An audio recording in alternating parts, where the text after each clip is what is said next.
अच्छा कादिर, सिंस कल से रोनाल्डो भी बड़ा वायरल है, उन्होंने 24 घंटों में 15 मिलियन सब्सक्राइबर्स यूट्यूब पर हासिल किए हैं, तो आपको क्या लगता है कि हमारे पाकिस्तानी क्रिकेटर्स को भी क्या ये अप्रोच लेनी चाहिए अपने फैंस को, अपने फॉलोअर्स को इंस्पायर करने के लिए? क्योंकि एक अच्छा इनिशिएटिव था, सिंस रोनाल्डो की फ़ैन फॉलोइंग भी अच्छी है, वो फलाही काम भी बहुत करते हैं, तो हमारे पाकिस्तानी क्रिकेटर्स के लिए इसमें क्या मतलब आपको नज़र आ रहा है?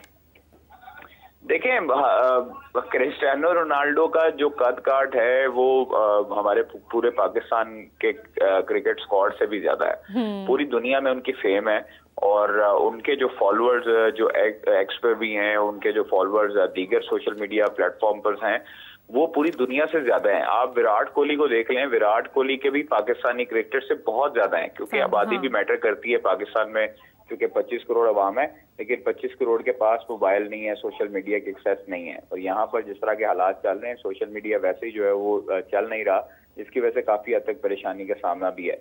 लेकिन मैं समझता हूँ कि पाकिस्तानी क्रिकेटर्स में से बाबर आजम इस टाइम पर वाहिद हैं जिनकी पोस्ट जब लगाते हैं तो आगे रीच जो है वो काफी हद तक बढ़ती है। लेकिन क्रिस्टियानो रोनाल्डो की फैन फॉलोइंग पूरी दुनिया में है, पाकिस्तानी क्रिकेटर्स की भी दुनिया भर में है, लेकिन जहां पर यूरोपियन ममालिक में क्रिकेट को पसंद नहीं किया जाता, तो क्रिकेट की जगह फुटबॉलर जो हैं उनको ज्यादा प्रमोशन मिलती है और वो ज्यादा हद तक जो है वो मैं समझता हूँ कि क्रिकेटर से ज्यादा फेम हासिल करते हैं।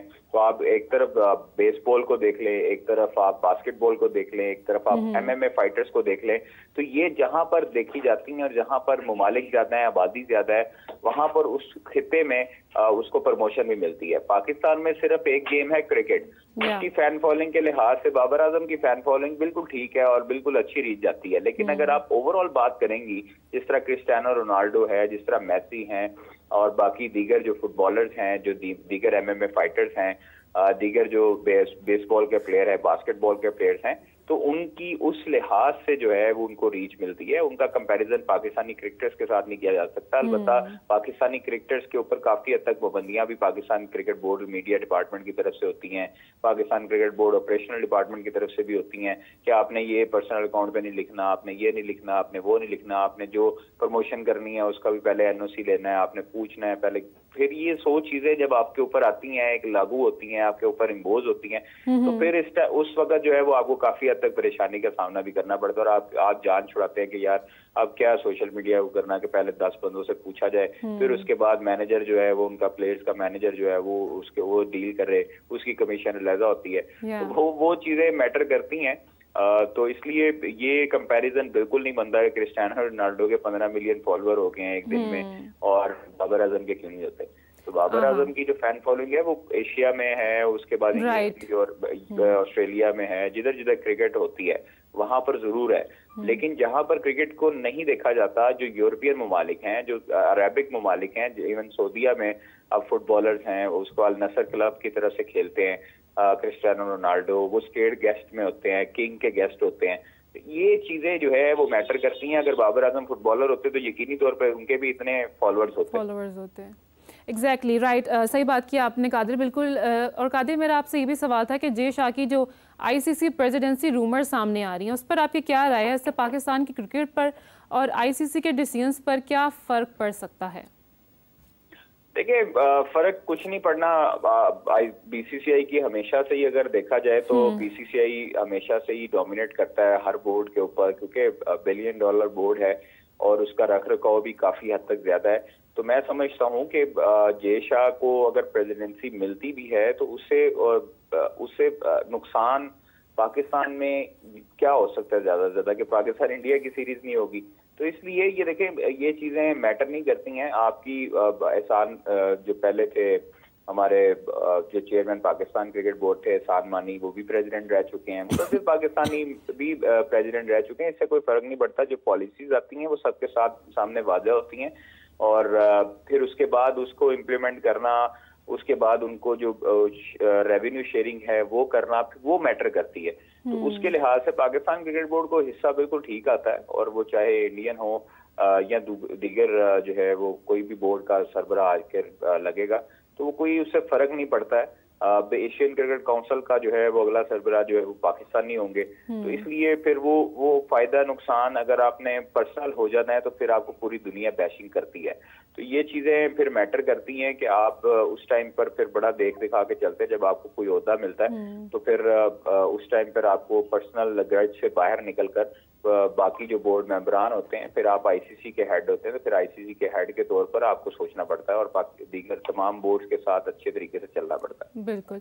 अच्छा कादिर, साइम अयूब को बहुत ज़्यादा क्रिटिसाइज़ किया जा रहा था कि जी इमाम को रिप्लेस किया है, इमाम की परफॉर्मेंस ज़्यादा अच्छी है, साइम प्ले नहीं कर पाएगा अच्छा, लेकिन उन्होंने तो अच्छी खासी परफॉर्मेंस की है, 57 उनका स्कोर था, तो उसके ऊपर आपकी क्या राय है?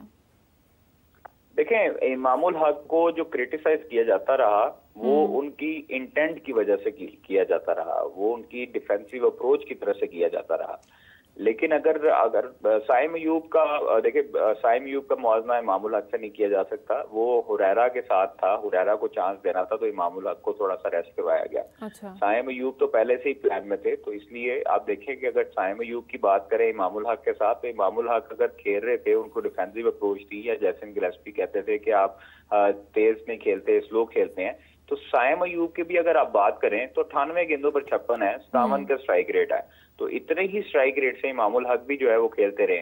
फर्क तो कोई वाज़ह नजर नहीं आया हमें कोई इस तरह बड़ा कि जी साइम अयूब आए और 56 करके जाए 23 गेंदों पर या 36 गेंदों पर। टेस्ट मैच में अगर आपने तेज क्रिकेट खेलनी है तो ये तो फिर रवायती एक टेस्ट क्रिकेट आ गई कि आपने 56 किया है 98 गेंदों पर, जिसमें 4 चौके और 1 छक्का है, 57 का स्ट्राइक रेट है, तो वह बस आपका चल रहा है। तो बाकी आप नीचे आएंगे तो बाकी नीचे जो है वो रिजवान इससे ज्यादा तेज खेल रहा है, फिर इसका मतलब है कि 68 का उनका स्ट्राइक रेट है, 179 गेंदों पर 123 किया है।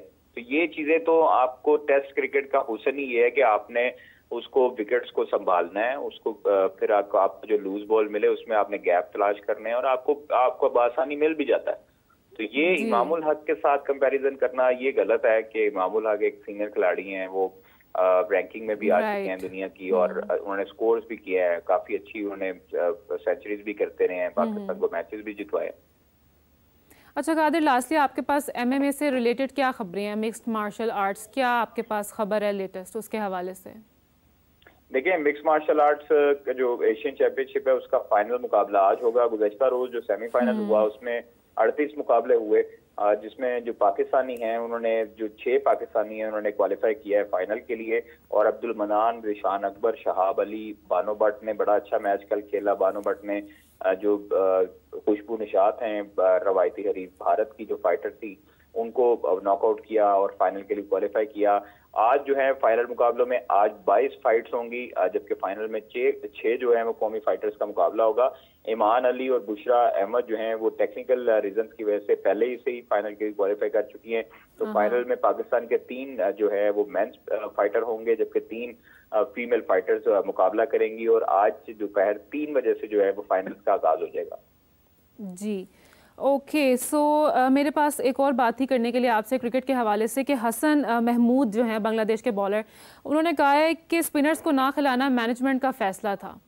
तो इसके ऊपर आपकी क्या राय है कि इससे क्या फील्डर्स ज़्यादा बेहतर परफॉर्म किया उन्होंने, या क्या कहते हैं कि उन्होंने स्टार्टिंग में ही बहुत अच्छे से फटाफट से जो है विकेटें गिराई थी पाकिस्तान की, तो इसके ऊपर आपकी क्या राय है? सॉरी, मुझे दोबारा सवाल रिपीट कीजिएगा। कादिर, मैं बात कर रही थी कि जो बांग्लादेश के बॉलर है ना हसन महमूद, उन्होंने कहा था कि स्पिनर्स को ना खिलाना मैनेजमेंट का फैसला था और फील्डर की मदद से उन्होंने पाकिस्तान को बहुत जल्दी से आउट कर लिया था।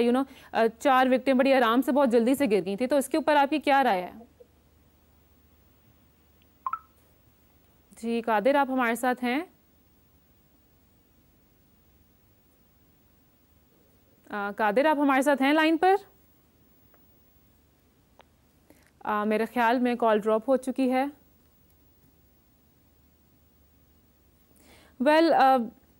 खबरें तो चल ही रही थी और कादिर ने हमारे साथ काफ़ी इंफॉर्मेशन जो है वो शेयर की है एमएमए के हवाले से भी, क्रिकेट के हवाले से भी, और जो रोनाल्डो के बारे में उन्होंने बात की कि रोनाल्डो के जो कद काट के मुताबिक यहाँ पर कोई ऐसा क्रिकेटर नहीं है जिसका ऑब्वियसली रोनाल्डो की इंटरनेशनल फ़ैन फॉलोइंग है, लेकिन हमारे क्रिकेटर्स की भी है। बाबर बहुत इंटरनेशनली देखे जाते हैं, पसंद किया जाता है उन्हें, लेकिन ये इनिशिएटिव थोड़ा डिफरेंट है कि आप अपनी फील्ड से हटकर एक दूसरी फील्ड में स्टेप इन कर रहे हैं, लोगों को इंस्पायर कर रहे हैं। एक डिफरेंट फील्ड है, डिफरेंट इनिशिएटिव है, कुछ उससे अच्छा मैसेज आ सकता है और आप कोई डिफरेंट चैरिटी वर्क भी कर सकते हैं उसके थ्रू। तो चलिए, आज का जो प्रोग्राम था वो यहीं तक था। आगे देखेंगे कि पाकिस्तान की जो परफॉर्मेंस है वो कहाँ तक पहुँचती है। अभी आज दूसरा दिन है टेस्ट सीरीज़ का, तो देखते हैं आगे क्या होता है। इसी के साथ मुझे दीजिए इजाज़त, आपसे मुलाकात होगी इंशाल्लाह कुछ देर बाद। तब तक के लिए बाय बाय।